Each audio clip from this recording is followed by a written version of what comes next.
അടുത്തതായിട്ട് ഒരു special performance ആണ്. വേദിയിലേക്ക് എത്തുന്നു കലാഭവൻ അക്ഷയ്.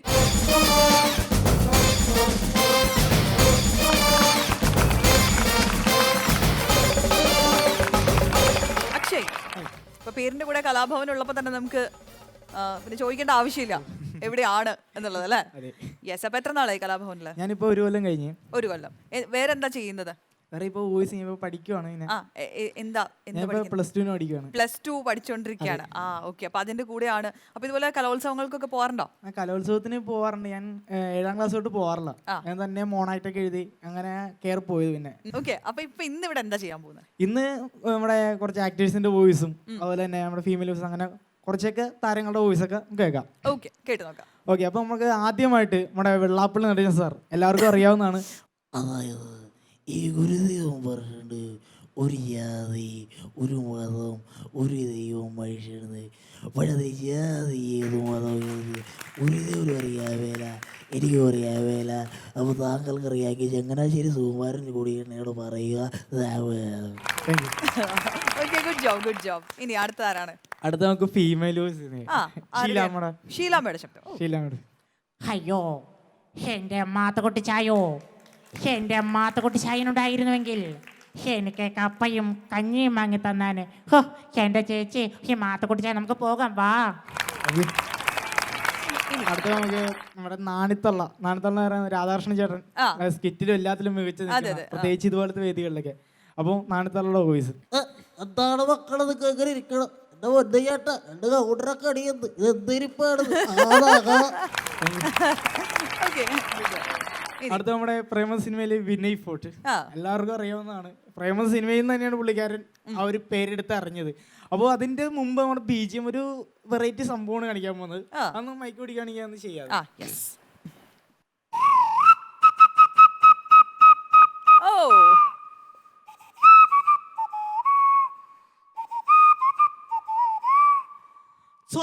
ചാവ വളരെ സിമ്പിളാണ് അല്ല, ഭയങ്കര പവർഫുള്ളാണ്.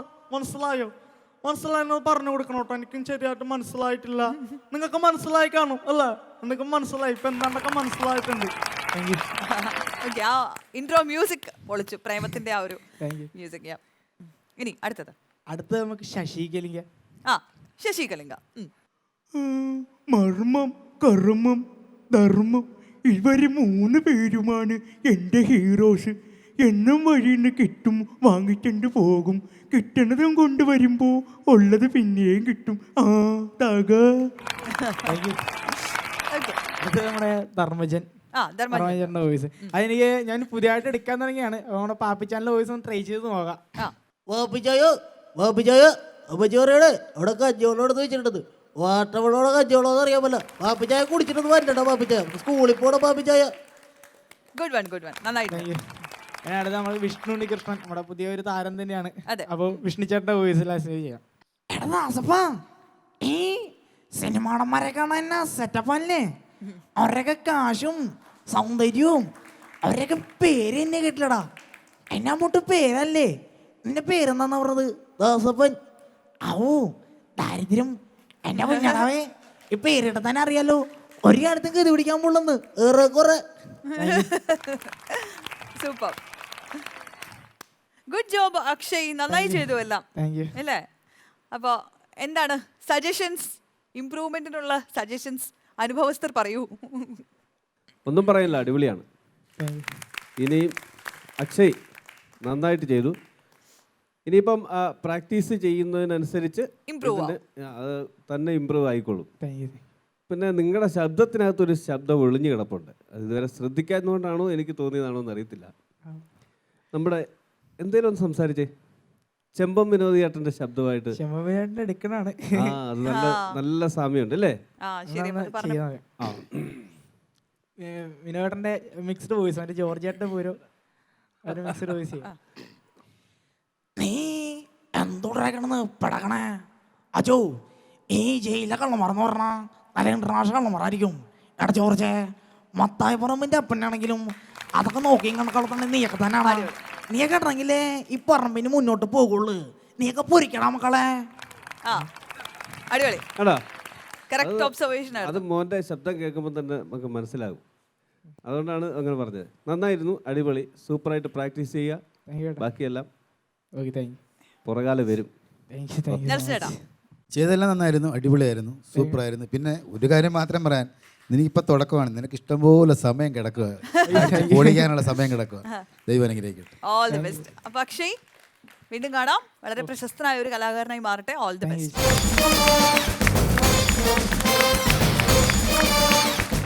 യെസ്, നമ്മളെങ്ങനെ നമ്മുടെ ഗെയിം സോണിൽ എത്തി. ഇവിടെ നമ്മൾ പ്രോപ്പർട്ടീസ് ഒക്കെ സെറ്റ് ചെയ്തെല്ലാം റെഡിയാക്കി വെച്ചിട്ടുണ്ട്. ഇനി നമുക്ക് 4 യുവാക്കളെ ആവശ്യമുണ്ട്. വിളിക്കാം. ആ.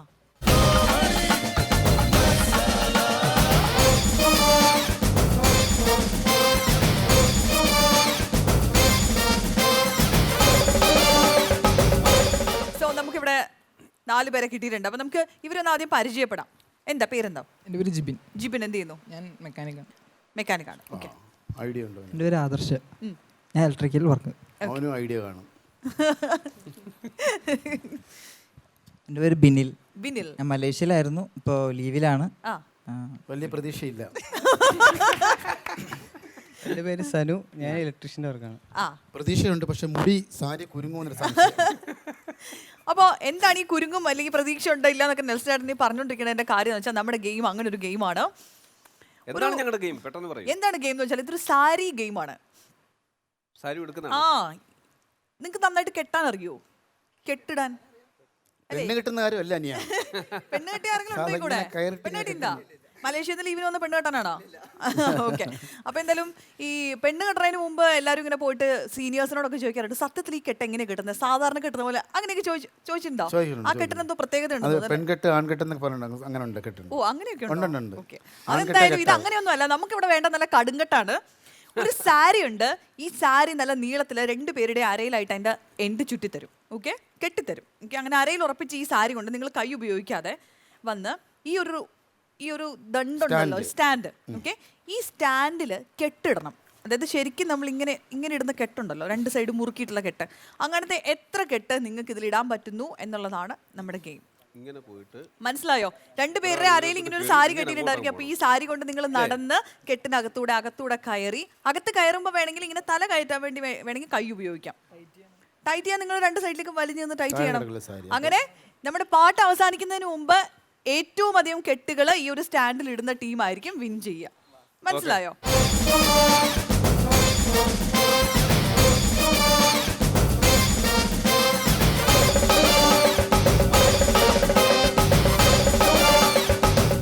അങ്ങനെ നമ്മുടെ ബോയ്സിന്റെ അരയില് സാരി കെട്ടി നിർത്തിയിരിക്കുകയാണ് 2 പേരുടെയും ദേഹത്ത്. ഓക്കെ, അപ്പോൾ ഇവിടെ ഈ സ്റ്റാൻഡ് വെച്ചിട്ടുണ്ട്. ഈ സ്റ്റാൻഡിൽ എത്രയും പെട്ടെന്ന് കെട്ടുകൾ ഇടുക എന്നുള്ളതാണ്. അത് പ്രോപ്പർ കെട്ടുകൾ തന്നെയായിരിക്കണം, അകത്തൂടെ കയറി ഇറങ്ങിയുള്ള കെട്ടുകൾ. അപ്പോൾ ഏറ്റവും കൂടുതൽ കെട്ടിടുന്ന ടീമായിരിക്കും വിൻ ചെയ്യുക. And your time starts now.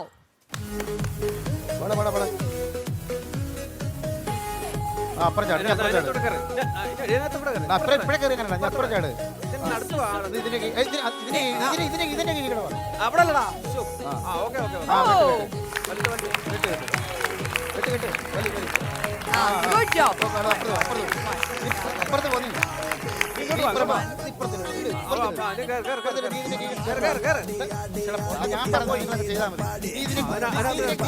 Nelson ചേട്ടാ ഈ സൈഡിലേക്ക് വരുമോ? നെൽസൺ ചേട്ടൻ ക്യാമറയിൽ ഫേവർ ചെയ്ത് നിൽക്കാം.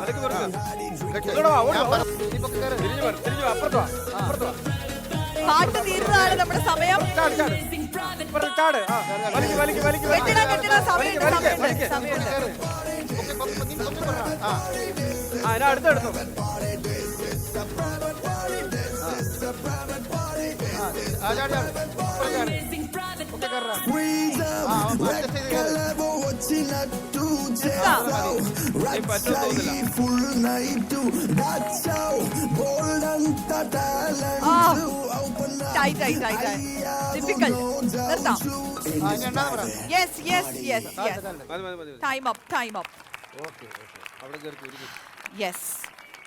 അങ്ങനെ കുറച്ചധികം കെട്ടുകൾ നമ്മുടെ 2 ടീം വിട്ടു. ഇതിനി എങ്ങനെ എണ്ണും എന്നുള്ള കാര്യത്തിൽ എനിക്ക് വലിയ ധാരണയൊന്നുമില്ല.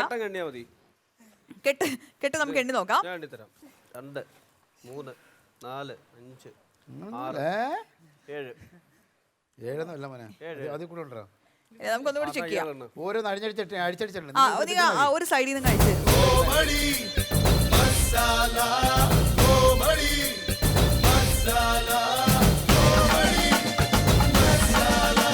സോ 14 ആണ് അവരുടെ കൗണ്ട്. നിങ്ങളുടെ നമുക്ക് എണ്ണി നോക്കാം. ഒരാളുടെ അരയിൽ നിന്ന് അഴിച്ചു തരും. ഒരാൾ അഴിച്ചു തരും.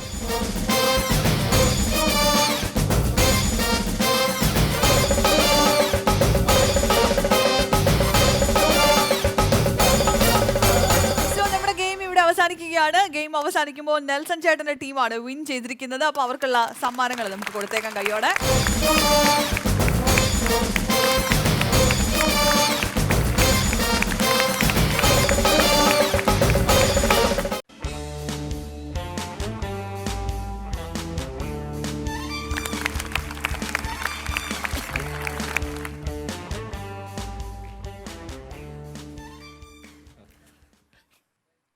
ഹലോ മനസ്സിലായില്ല? മനസ്സിലായില്ല. ഇല്ല. ഒന്ന് ഓർത്ത് നോക്കിയെന്ന് ഇരുത്തി മുക്കി ഒന്ന് ഓർത്ത് മുക്കി ഓർത്താൽ അത് ശരിയാവത്തില്ല. മനസ്സിലായില്ല? ഇല്ല. എന്നെ മനസ്സിലായില്ല. ഒരു മാസക്കാലത്തോളം മനസ്സിലായി, എന്നിട്ട് മനസ്സിലായില്ല. ഇല്ല, മനസ്സിലാവുന്നില്ല. Fernandez from USA. എന്തോ ഫെർണാണ്ടസ് ഫ്രം USA. അതെ, ഫ്രണ്ടിലെ പല്ല് വെപ്പ് പോലെ അത് കടുപ്പിച്ച് പറഞ്ഞാണല്ലോ. കർട്ടൻ പൊട്ടി പൊക്കിയിട്ടാണ് സ്റ്റേജ് പോലെ ആയിപ്പോ വായ. എനിക്ക് അങ്ങനെ മനസ്സിലായില്ല. ഇല്ലേ? ഒന്ന് വ്യക്തമാക്കാവോ? നിങ്ങൾ ഈ മാർച്ചില് നമ്മുടെ കൂടെ അമേരിക്കയിൽ പരിപാടിക്ക് വന്നില്ല? വന്നിരുന്നു. അതെ. അപ്പം ഒരു മാസക്കാലത്തോളം നിന്നപ്പോ എന്റെ വീട്ടിലാ നിങ്ങൾ നിന്നെ. Fernandez from USA. ഇപ്പൊ മനസ്സിലായി. കാരണം ഒരുപാട് പേരെ കാണോണ്ടേ ഇവർക്ക് പെട്ടെന്ന് മനസ്സിലായില്ല. മനസ്സിലായില്ല. സോറി. അച്ഛാ ഒന്ന് തിരിഞ്ഞാ. ഇപ്പൊ മനസ്സിലായി. മനസ്സിലായില്ലേ? അശ്വതിക്ക് മനസ്സിലായില്ലേ? ഒരു സ്റ്റേജിലെ കോമ്പയർ ചെയ്യാൻ ഡ്രസ് ഇല്ലാത്തോണ്ട് എന്റെ പെണ്ണുമ്പിള്ളയുടെ നൈറ്റ് ഡ്രസ് ഇട്ടിട്ടല്ലേ നിങ്ങൾ കോമ്പയർ ചെയ്ത് മറന്നുപോയത്? ഇല്ലേ? അശ്വതി ഇതൊക്കെ പറഞ്ഞു. ഇതൊക്കെ തന്നെയാണ്. ഇതെന്നാ പുറവശം മാത്രം വെളുത്തിരിക്കുന്നത്, നരച്ചിരിക്കുന്നത്? അല്ല, പുറവശം മാത്രല്ല, മൊത്തം നരയാ. ഞാൻ ഇങ്ങോട്ട് വരാൻ നേരത്തെ വീട്ടിൽ കുറച്ച് ഡൈ ഉണ്ടായിരുന്നു. അടിച്ച് ഇവിടെ വന്നപ്പോ തീർന്നു പോയി.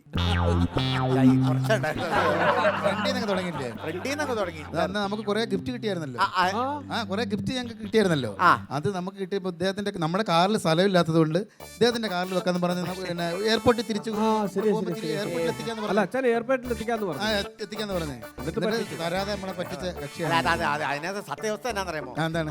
എന്റെ വീടിന്റെ വില 10 കോടി രൂപയാ. അതായത് എനിക്കൊരു കാറുണ്ട്. ആ കാറിന്റെ വില 6 കോടി രൂപയാണ്.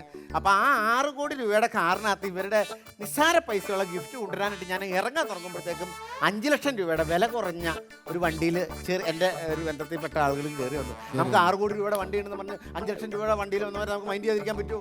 ഞാനിങ്ങനെ അവരോട് സംസാരിച്ചുകൊണ്ടിരിക്കുന്ന സമയത്ത് അപ്പോഴാണ് ഞാൻ ഓർക്കുന്നത്, ദൈവമേ നിങ്ങൾക്ക് ഗിഫ്റ്റ് തന്നില്ലോ എന്ന്. ഞാൻ എൻ്റെ 6 കോടി രൂപയുടെ വണ്ടിയിൽ തീർച്ചയായും ഞാൻ എയർപോർട്ടിലേക്ക് തിരിഞ്ഞു വരുമ്പോൾ ഒരു നായിന്റെ മുൻ പട്ടി വട്ടം ചാടി. അമേരിക്ക എയർപോർട്ടിൽ പട്ടിയല്ല, ഡോഗ് വട്ടം ചാടി. എന്നിട്ട് ഡോഗ് വട്ടം ചാടി ഓരോറ്റ ഇടിയാ. ഞാൻ നോക്കുമ്പോ അന്തരീക്ഷത്തിൽ കിടന്ന് പ്രേമനസൂർ കുട്ടിക്കരണം മണനാരി ഇങ്ങനെ മറിഞ്ഞോണ്ടിരിക്കും. പട്ടിയല്ല, പട്ടി താഴെ ഇവൻ എന്നെ കാണിക്കാന്ന് പറഞ്ഞ് വെള്ളേക്ക് നോക്കി വെക്കുക. എന്റെ 6 കോടി രൂപയുടെ കാറ് മറിഞ്ഞോണ്ടിരിക്കുക. ഡോറൊക്കെ ഇങ്ങനെ തുറന്നു. ഈ ഡോറിനകത്തോടെ ഈ എന്റെ നിങ്ങൾക്ക് കൊണ്ടുവന്ന ഗിഫ്റ്റ് ഇല്ലേ പുറത്തേക്ക് ചാടി. ഞാൻ നേരെ താഴെ ഇറങ്ങി നോക്കുമ്പോ എന്നെ പിള്ളേർ എടുത്തോണ്ട് പോകണു. അപ്പൊ പിടിച്ചു ചേർത്തല്ലോ, പ്രശ്നം ഉണ്ടാക്കണ്ടായിരുന്നോ? എന്റെ പിള്ളേർ ഗിഫ്റ്റ് എടുത്തോണ്ട് എന്റെ വീട്ടിലേക്ക് പോകണേ ഞാൻ ഇതിനോട് പിടിച്ചു നിർത്തുന്നത്. അതെ അതെ. ഞാൻ പിള്ളേരുടെ ശാശി പറഞ്ഞുകൊണ്ടിരിക്കുന്ന സമയത്ത് നിങ്ങളുടെ വിമാനം മേളിക്കടെ ഷൂ എന്നും പറഞ്ഞു അങ്ങ് പോയി. അപ്പൊ അങ്ങനെ നിങ്ങൾക്ക് തരാൻ പറ്റാതെ ആയിപ്പോയി. അല്ലാണ്ട് എനിക്കിത് ആർത്തി ഉണ്ടായിട്ടോ എനിക്കങ്ങനെ ആഗ്രഹം ഉണ്ടായിട്ടോ അയ്യോ അത് പറയാൻ വിട്ടുപോയി. അതെ, എൻ്റെ മോളുടെ കല്യാണമാണ്. സാധാരണ അമേരിക്കയിൽ നിന്നൊക്കെ ആൾക്കാർ വന്നു കഴിഞ്ഞാൽ വന്ന് എയർപോർട്ടിലേക്ക് കയറുന്ന സമയത്ത് ഇങ്ങോട്ട് കരഞ്ഞിട്ട് പറയും ജീവിതത്തിൽ നിങ്ങളെ മറക്കില്ല എന്ന്. കേരളത്തിൽ വന്നു കഴിഞ്ഞാൽ പിന്നെ ഫോൺ കൊടുക്കൂല, ആരെയും വിളിച്ചോട്ട് കിട്ടൂല. വിളിച്ച് കഴിയുമ്പോൾ ചേട്ടൻ ഷൂട്ടില്ലാന്ന് എന്നുവെച്ചാൽ പെണ്ണുമ്പിള്ളേനെ കണ്ടല്ലേ ഇവന്മാരൊക്കെ ഷൂട്ടിങ്ങിന് പോകണം. അല്ല അല്ല, നിങ്ങൾ അങ്ങനെയല്ല. അപ്പോൾ നിങ്ങളെ കണ്ടിട്ട് നേരിട്ട് മക്കളെ കൊണ്ട് അനുവാദം മേടിപ്പിക്കണം, കല്യാണം ക്ഷണിക്കണം. നിങ്ങളെല്ലാവരും വന്നെ. ഞാൻ നാട്ടിൽ പറഞ്ഞു പോയി മക്കളുടെ കല്യാണത്തിന് വരുന്ന അശ്വതി വന്നോട്ടോ. അപ്പൊ വരണം. അപ്പൊ അങ്ങനെ പിള്ളേര് വന്നിട്ടുണ്ട്. മോളെ കയറിവാടി.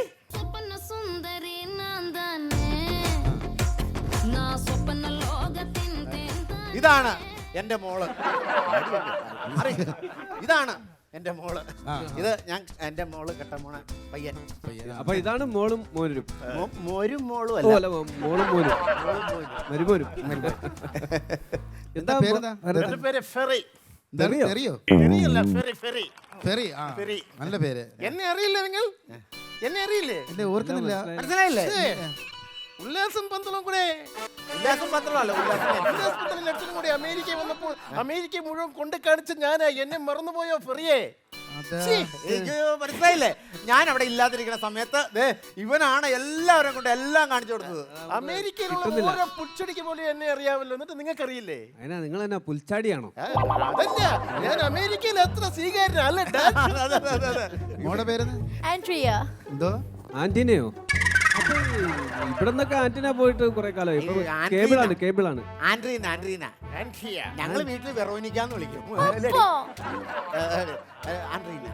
ആൻഡ്രീന നല്ല പേരാണ്. കല്യാണം ഓക്കെ ആയാ? ഓക്കേ. എന്താ ജോലി എന്താണ്? ഞാൻ സ്വന്തമായിട്ട് 10 ഏക്കേഴ്സിൽ ഫാമാണ്. അയ്യോ, 10 acres. അയ്യാ, അമേരിക്കയിൽ 10 അമേരിക്കയിലൊക്കെ അത് അത്രേ ഉള്ളോ? 10 ഏക്കർ എന്നൊക്കെ പറഞ്ഞ എന്തുണ്ട് അമേരിക്കയിൽ? അമേരിക്കയിൽ 10 ഏക്കർ എന്ന് പറഞ്ഞാൽ നിങ്ങൾക്ക് ഒരു കാര്യം അറിയാമോ? അമേരിക്കയിലെ $1, അതായത് അവിടുത്തെ $1 ഇവിടുത്തെ 80 രൂപയാ. അപ്പൊ അവിടുത്തെ 10 ഏക്കർ ഇവിടുത്തെ എത്ര ഏക്കറാന്ന് കൂട്ടി നോക്കി. നിസാരാണോ അത്? ഓ, ശരിയാ ശരിയാ. ഏർലി മോർണിംഗിൽ തന്നെ ഞാൻ എന്റെ ഫാമിലിയോട്ട് ഗോ ചെയ്യും. ഫാമിലേക്ക് പോകുമ്പോ എന്നിട്ട് എന്റെ ഹെഡ് ലൈറ്റ് എന്റെ ടൂൾസ് എടുത്തിട്ട് പയ്യെ നൈസ് ആയിട്ട് ഇങ്ങനെ കട്ട് ചെയ്ത് ഇങ്ങനെ പോകും. 1 മിനിറ്റ് കഴിയുമ്പോൾ വൈറ്റ് മിൽക്ക് ഡ്രോപ്സ് ആയിട്ട് ഇതിലോട്ട് വീഴും. എതിലാ വീഴുന്നത്? ചാച്ചാ എന്നാ നീ വന്നേ ചാച്ചാ. ഈ കണ്ണൻ ചേട്ടയുടെ ഇംഗ്ലീഷ് എന്നതാ?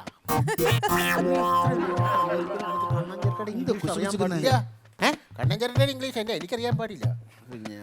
കണ്ണൻ ചേട്ടയുടെ ഇംഗ്ലീഷ് നിനക്കറിയാം? എനിക്കറിയില്ല പപ്പ. ദൈവമേ, ഇനിയിപ്പോ ഞാൻ കുഴപ്പമില്ല. കണ്ണൻ ചേട്ടാ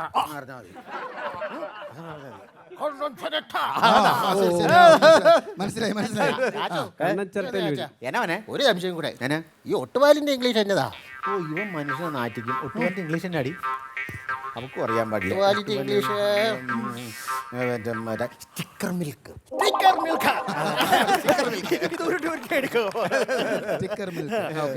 മനസ്സിലായി. ഞങ്ങളെ ക്രിസ്ത്യാനികളാണേലും ഞങ്ങള് വളരെ ഈ എന്തിനാ ജാതകത്തിലൊക്കെ ഭയങ്കര വിശ്വാസമുള്ളവരാണ്. അത് വേണം. അങ്ങനെ ജാതകം നോക്കിയാണ് എന്റെ ആൻഡ്രിയയുടെ വിവാഹം തന്നെ ഞങ്ങൾ നടത്തുന്നത്. 10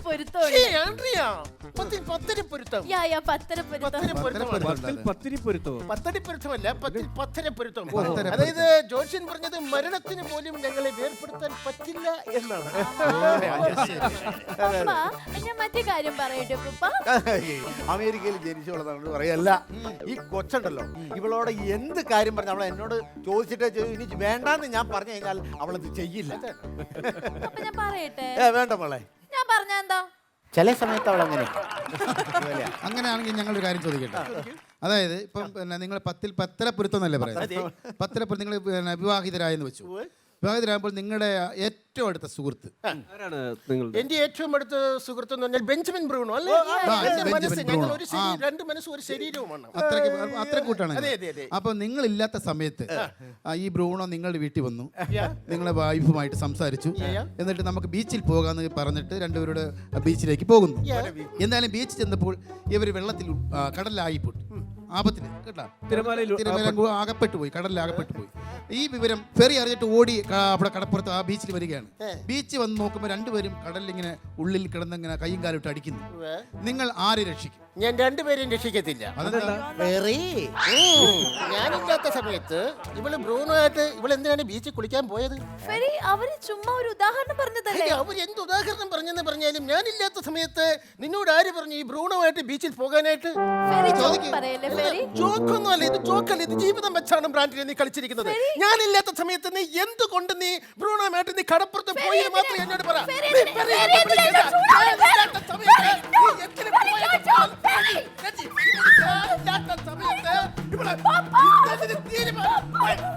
ഞാനില്ലാത്ത സമയത്ത് ഇവിടെ പോകേണ്ട കാര്യമുണ്ടോ? ഇത് അവസാനമാണ് അവസാനം. 10-ൽ 10 പൊരുത്തം.